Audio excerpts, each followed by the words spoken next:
嚟自端傳媒編輯部，呢一度係端文，我係陳婉容。近年嚟，無綫嘅金牌娛樂節目東張西望，成為咗伸張正義嘅代名詞。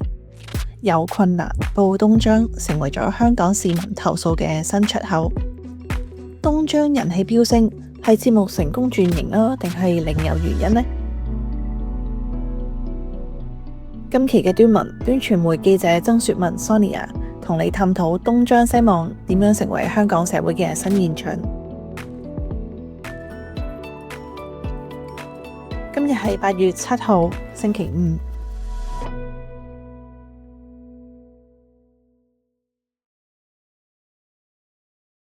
Sonia， 你做呢個專題之前呢，其實你自己有冇睇過東張西望㗎？老實講，如果唔係做呢個專題嘅話呢，我本身係唔睇嘅。不過呢，我就記得自己細個食飯嘅時候呢，屋企部電視其實會播東張西望，但係我哋一般呢都係當食飯嘅背景，或者講多少少背景啦。東張西望呢係 TVB 典型嘅資訊娛樂型節目，咁佢喺2005年開始播出。東張西望呢早期都係主打一啲名人娛樂嘅新聞，會聯合藝人做啲獨家嘅採訪啦，或者幫 TVB 嘅新劇做宣傳。今日王府井小食街呢一度呢，我哋梗係想食嘢啦。不過今日係有任務在身，好啦，我哋行啦。欣婷嘅特別任務呢，就係跟實容祖兒啦，因為祖兒最近喺內地展開巡迴宣傳之旅。後來東張西望嘅內容亦都逐漸轉型，增加咗民生時事資訊。但東張西望由非戲劇製作部製作，所以同無綫新聞部處理時事嘅分別好大。東張西望會用娛樂節目嘅方式去拍時事，由藝員擔任節目嘅主持同埋外出採訪。為咗犬隻健康，兩個 OL 出錢出力走入貨倉帶狗狗去絕育。佢天生缺掌，因為訓練犬隻而重拾自信。留意東張西望，分享人與愛犬抱出嘅感人故事。東張西望後來融合八卦娛樂同埋傳統新聞嘅投訴版功能，節目會大篇幅收集觀眾報料，用類似新聞報導嘅形式訪問報料人，追蹤被投訴人，尋找涉事部門同埋專家回應。按無綫東張西望網站每集內容主題嘅初步數據整合，2015年起，名人娛樂嘅資訊開始減少，民生嘅內容逐漸增加，去到2018年，民生消費嘅內容再大幅度嘅增加。喺一眾話題入邊，吸引最多人關注嘅係公屋怪人、形形色色嘅家事法庭、詐騙、投訴無門呢啲民生小事。譬如呢幾年東張西望最熱門嘅故事係可伯同埋何太嘅中港婚姻引發嘅家族爭產紛爭，就係屬於呢類型嘅報導。佢同5個仔女反目成仇。我對我嗰啲5個仔女心淡兼失望，佢哋不孝，5個都不孝。佢想和解，不過5個仔女拒絕同佢對話。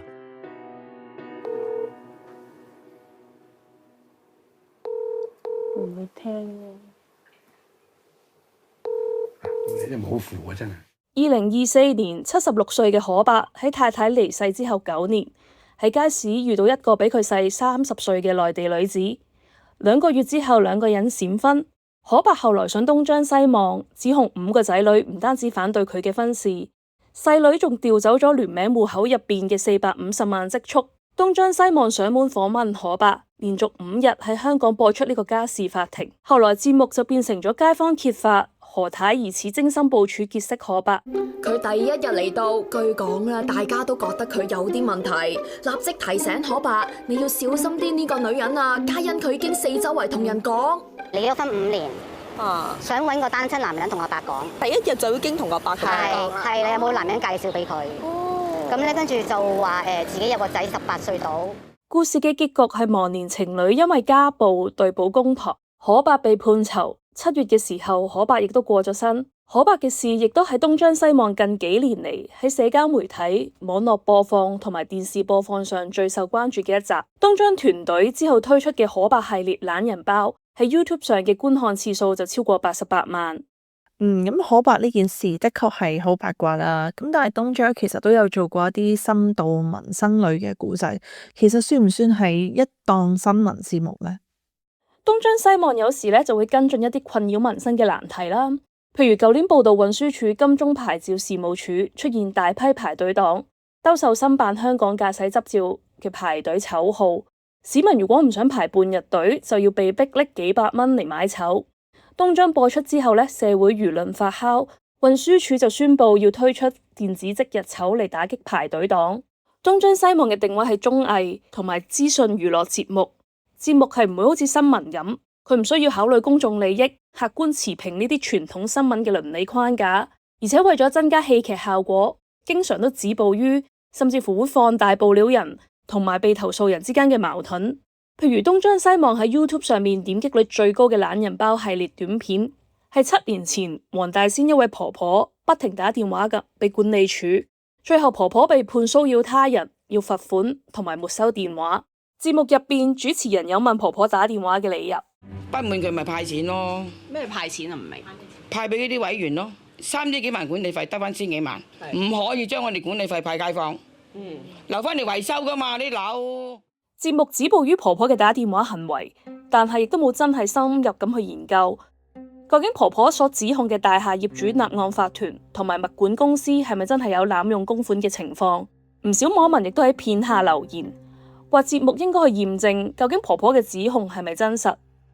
除此之外，因為東張成日都會報民生小事，有啲受訪人唔一定知道東張唔屬於新聞節目，亦都唔受新聞倫理管束。我有同接受過東張西望訪問嘅受訪者傾過，佢話佢當時做訪問並唔知道訪問嘅人唔係記者而係藝人，而佢喺受訪過程入邊亦都感受到嚟自東張團隊嘅壓力，譬如事前協議出鏡係會將受訪者嘅面容打格，但係拍攝嘅時候呢，又會不停遊說佢唔使打格。佢覺得東張用緊記者嘅採訪手法去做娛樂節目，會令到大眾以為東張其實係一個新聞節目，咁樣其實對成個新聞行業都唔好。今年5月嘅時候，香港記者協會操守委員會就公布咗一個投訴嘅評議報告。事主接受東張西望採訪嘅時候，話自己受到不合理嘅對待，當中就包括事主同製作團隊事先協議好需要打格保密樣貌，同埋受訪者嘅聲帶需要變聲，但係採訪結束之後，採訪隊就拒絕協議，需要事主再三斡旋，製作方先至願意確認肯打格仔。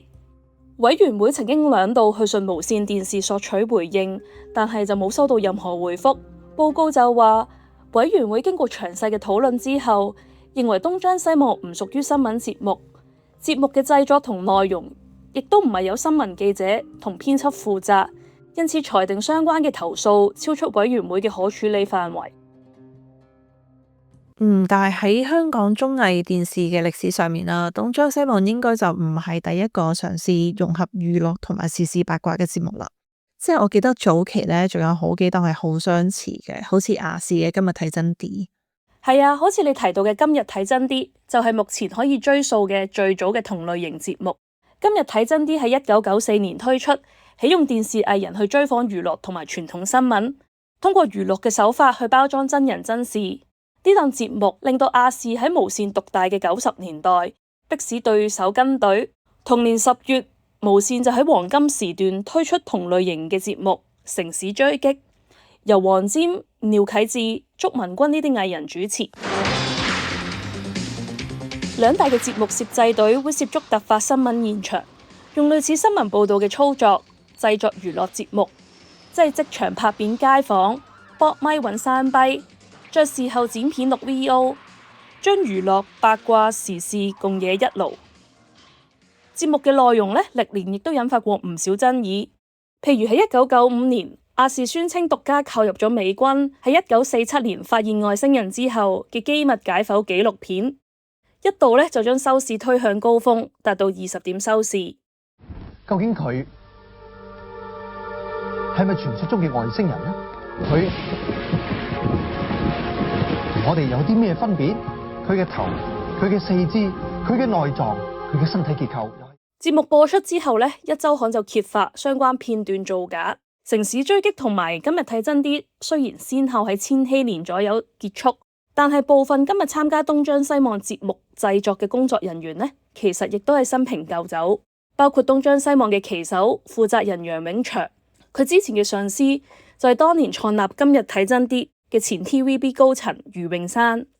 楊永祥就評價過今日睇真啲係90年代香港具開創性嘅探討性資訊節目，當時嘅目標就係尋找新聞背後嘅真相，譬如兇殺案、偷車案呢啲背後潛藏嘅故事。2021年嘅一個訪問，楊永祥就表示，今日睇真啲同埋東張西望相似嘅地方，大概就係尋找新聞背後嘅真相。但係今日睇真啲嗰陣嘅媒體環境呢，都同而家嘅香港係非常之唔同。係啊，今日睇真啲面世嘅90年代呢，其實係香港傳媒業嘅黃金年代，大量嘅資金投入新聞界，一週刊、東週刊、蘋果日報先後面世，各家嘅主流媒體報章呢都會設有投訴或者報料熱線，專門收集市民嘅投訴報料，喺入邊呢就揾一啲值得跟進嘅議題。蘋果日報同埋東方日報旗下甚至都會設有慈善基金或者相關嘅報料獎金。但係而家香港嘅公民組織、新聞機構相繼停運。喺港區國安法通過嘅1年，蘋果日報、立場新聞、眾新聞因為唔同嘅政治原因，相繼喺2021年停運。有學者亦都提到，以往仲可以接收市民投訴嘅區議員同埋立法會議員，喺立法會大換血、大改革之後，亦都唔再好似以前一樣，為咗爭取選票，必須主動咁樣去處理市民嘅投訴。我同一位曾經直接處理過報料熱線嘅資深傳媒人傾過，佢覺得市民報東張同香港目前嘅媒體生態、政治環境變動都有關。立法會、區議會議員自身嘅政治議程或者選區過大，可能亦都令到佢哋未必可以幫到市民發聲，或者處理得比較慢，令到市民就覺得現有嘅機制其實處理唔到問題，或者佢哋會想更快就會報咗東張。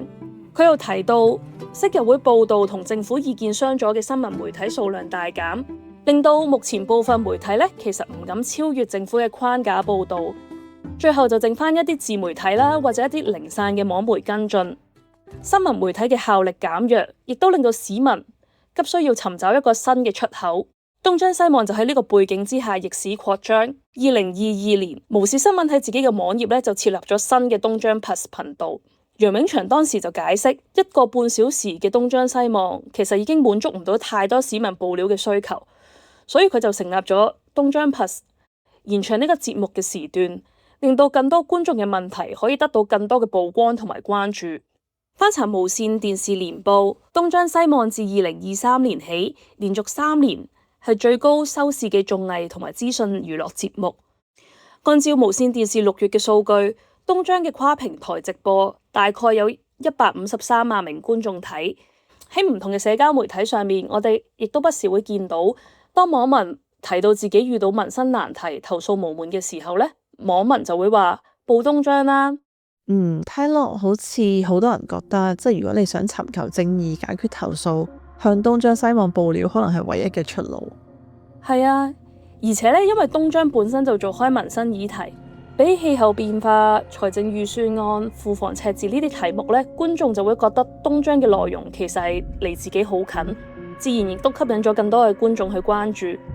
當下傳統媒體正係走緊下坡路，而東張就填補咗一啲消失嘅投訴功能，成為咗香港市民嘅申訴代替品。但係就好似我訪問嘅學者提到，東張其實冇辦法取代傳統調查新聞報導。佢本身作為資訊娛樂節目嘅性質，產出嘅影響亦都唔一定能夠帶來改變，可能只係放大咗片段入邊嘅事主同被投訴人之間嘅矛盾。投訴人去報東張，可能追求嘅只係一場公審，但係公審亦都唔一定能夠幫到維權，甚至可能會造成其他效果。我哋陣間再返嚟。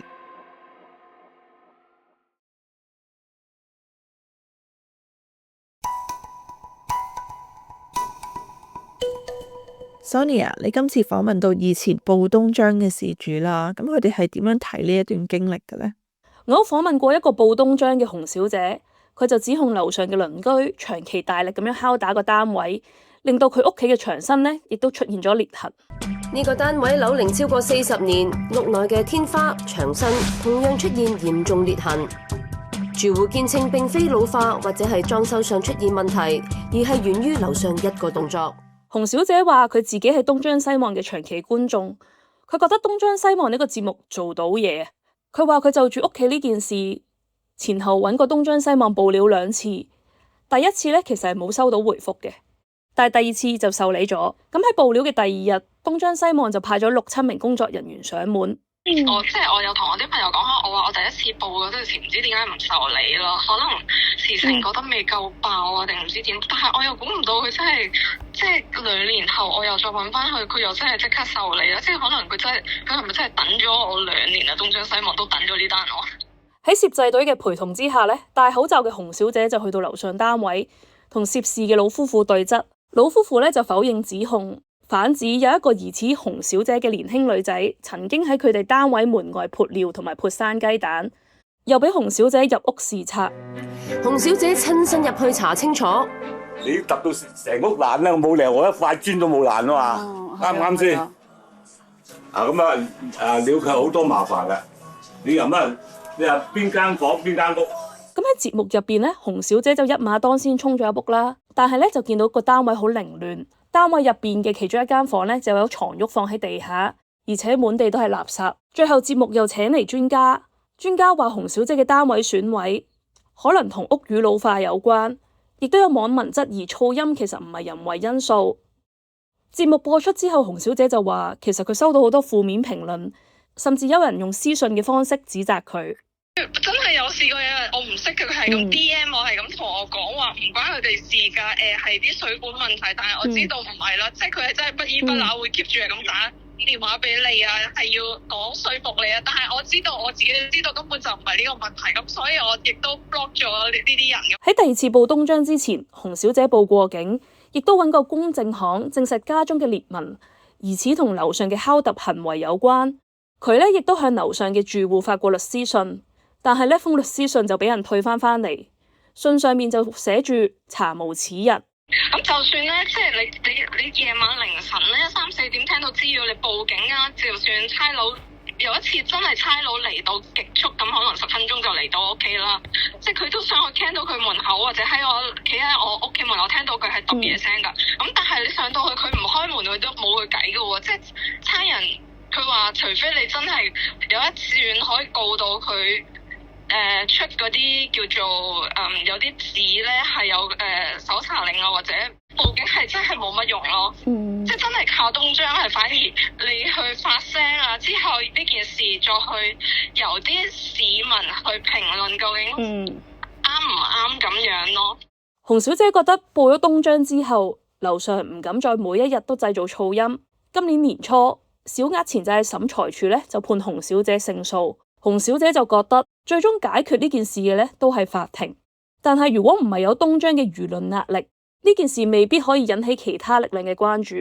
從即係呢位洪小姐嘅經歷嚟睇啦，東張引起嗰種全民公審，其實都即係幾雙面人。輿論可能可以解決到一啲嘢啦，咁但係亦都可能對當事人造成好大嘅影響。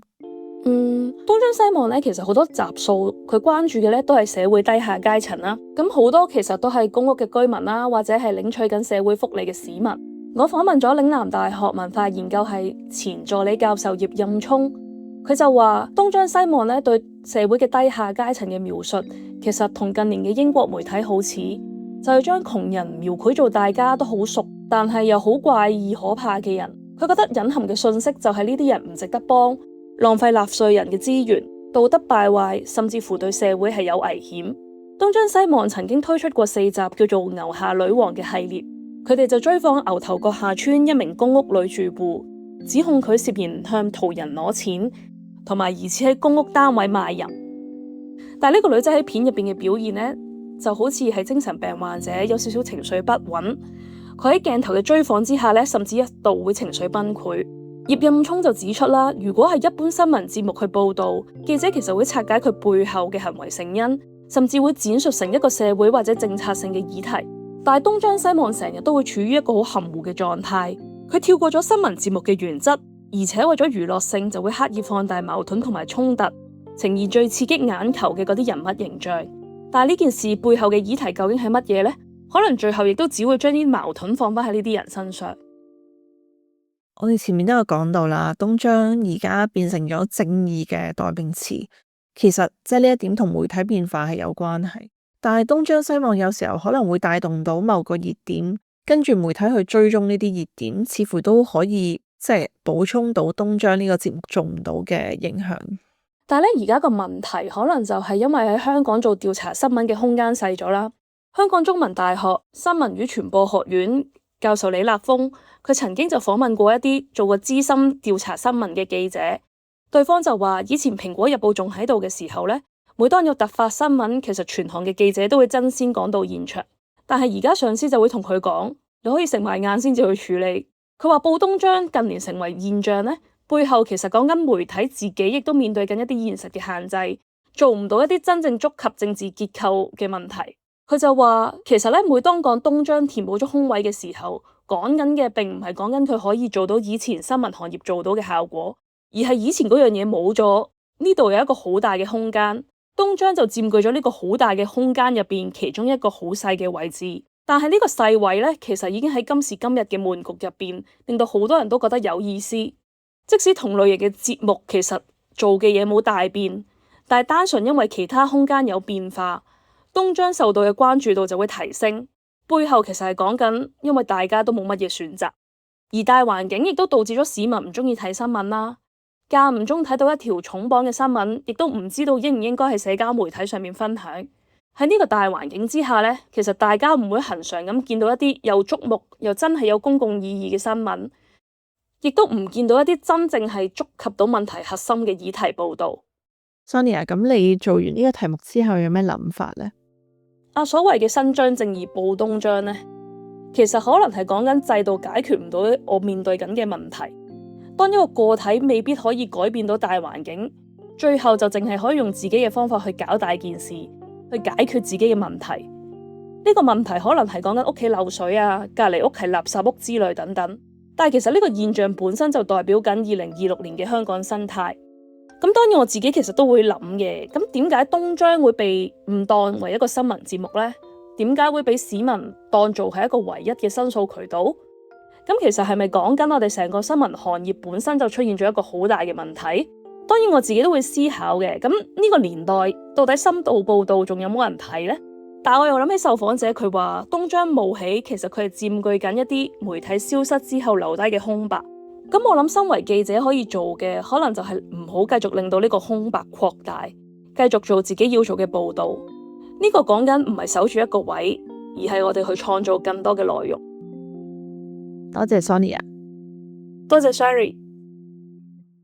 今期節目使用嘅部分片段嚟自東張西望、今日睇真啲同埋城市追擊。今期節目由陳婉容主持，Wing Kwong製作，陳婉容編輯，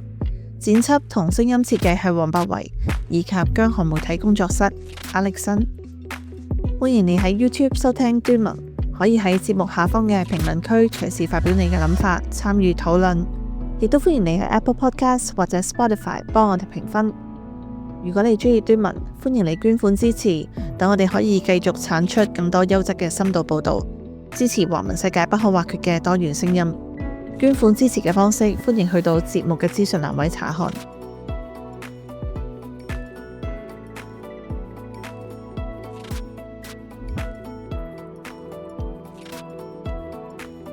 以上就係今日嘅端文，我係陳婉容，我哋下次見。